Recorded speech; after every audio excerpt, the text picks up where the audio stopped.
East for the Asians, but then the way they did it was totally brutal. The way they went to Manchuria, and then they went into North China. It's all military and all very brutal. The political system they try to instill into Manchuria with the Dowager Empress in China and then her son. It's just so when you read about what the Japanese were doing at that time, although in theory it made sense to me, but the way they did it is I can never agree with it.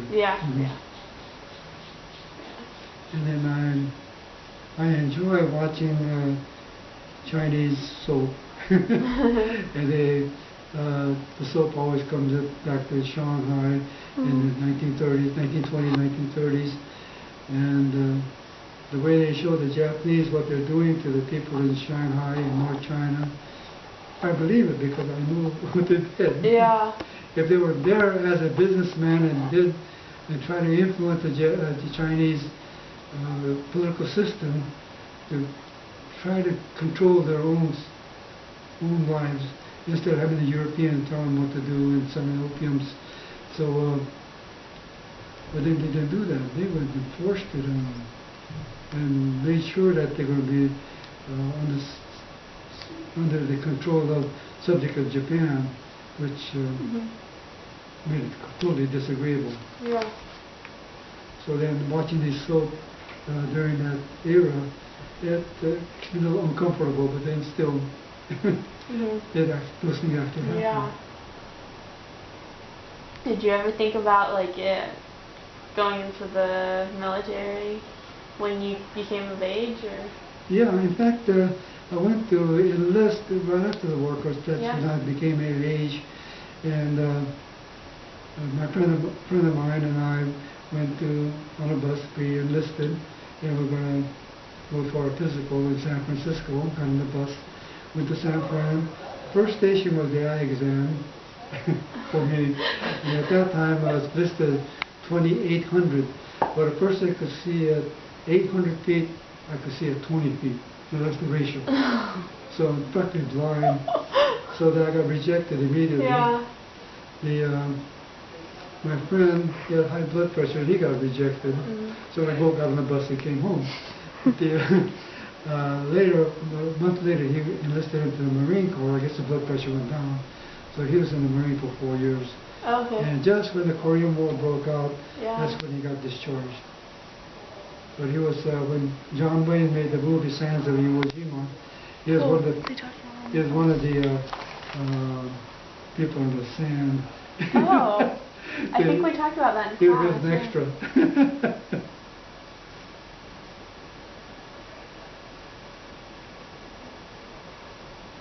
So he ended up in the service, and I did not. So most people tried to enlist?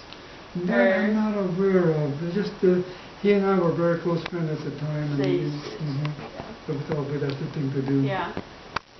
And the second place is that we still had the educational system. One of the benefits of the U.S. Army was the scholarship for university. So that's what I wanted as well. But I got rejected at the first station. I gave a free bus crawl.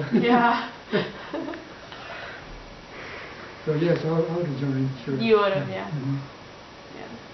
And I know I would have never gone no. Yeah, that's really interesting. But afterwards, you understand that the U.S. government had no business putting out a questionnaire like that. They could have done it in other ways, I guess.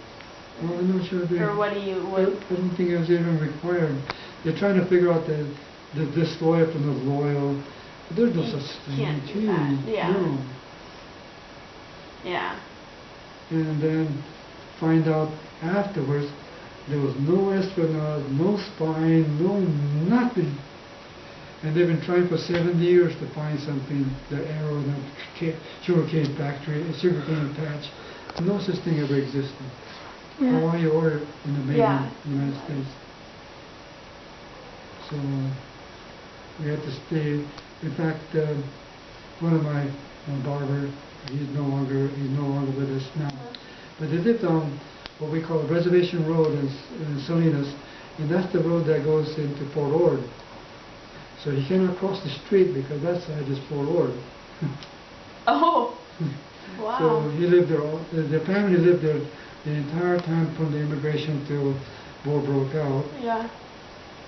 But when the war broke out, he couldn't cross the street. Oh my goodness. So the U.S. government went nuts when it came to Japanese or Japanese descent. Wow. But I never felt it because everywhere I went, there was always the Japanese. The 8th grade in spring school, that's where I was in elementary school. There was 9 in our class. 8 is Japanese American. So in other words, yeah, it was it's like pretty. Japanese school. Yeah. So there was I never felt discrimination. And our teacher, she had no choice because all of her classes were Japanese. Yeah. That was the 8th grade. Well, I went through the whole grammar school was the same group. The only time that we had Caucasian, if I can use the word Caucasian, is during the Depression. We had the Okies, and I didn't really understand what Okies meant, but they were living on the Salinas, the bridge over on the Salinas River, and this one young girl, she used to come to our class, and so that was one of the few times that we had other than the Japanese American. And I really did not understand the migration among the Oklahoma people. And after I thought about it and grew up, then I said, well, how come I mistreated her? I didn't really mistreat her. Just did not understand what they were going through.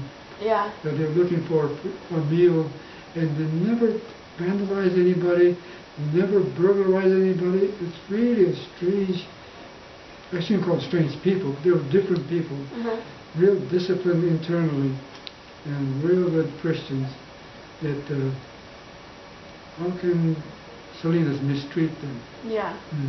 Just like the U.S. citizen. And here we're well off. We got lunch money. Not lunch money. We're bringing lunch to school, and I never had lunch with her, and I should have. It's too late now, but to think about what you did. And she really didn't have anything to eat.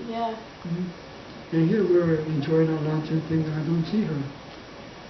After I think about it, I never saw her. And then so I see her later in class. Wow, that's interesting. So we're depression kids, and so one of the problems with the Japanese were in that area were well off. But when we went into camp, never realized the real poverty among the Japanese. In fact, camp life was a godsend to them, although for most of us it was a disaster because we had to throw away our whole business. But for these tenant farmers, it was a real godsend. The people in our barrack next room was a large family that really had nothing. So now they were able to get 3 meals a day. So the abject poverty among the Japanese that were real wealthy, well-off people is a total lie. There was difference in class. And we never saw them until when they became, and here they are. Now they're really happy because they get 3 meals a day, place to stay. Did you ever think about like how long you might like when you got there? Did you think, oh, I wonder how long we're gonna end up staying here? Or do you think it was just like? Well, when we first went to Poston, we were supposed to make your own mattress. We had this stack of hay, straw, and this supposed to stuff this mattress. Well, my poor mother, she was so distraught by that time. And here they said, okay, you got to make a mattress, and then there's your room, there's your bed. Yep. And you make we had cots. The Hawthorne had beds. And ours was a cot. Yeah. And you're supposed to make your mattress, you stuff the straw in this. And here my mother didn't want to do that. She just sat down, she was in tears. And then there comes the windstorm, dust storm. And so I had to run back in the room, but the floors are made, the walls are made so flimsy that there's all kind of cracks. And here the dust is coming through the air. And this is the first time we experienced dust storm. And then so when the dust storm finally subsided, then we go out to stuff our mattress, no straw. So that was that. Yeah. That's my poor mother. Yeah.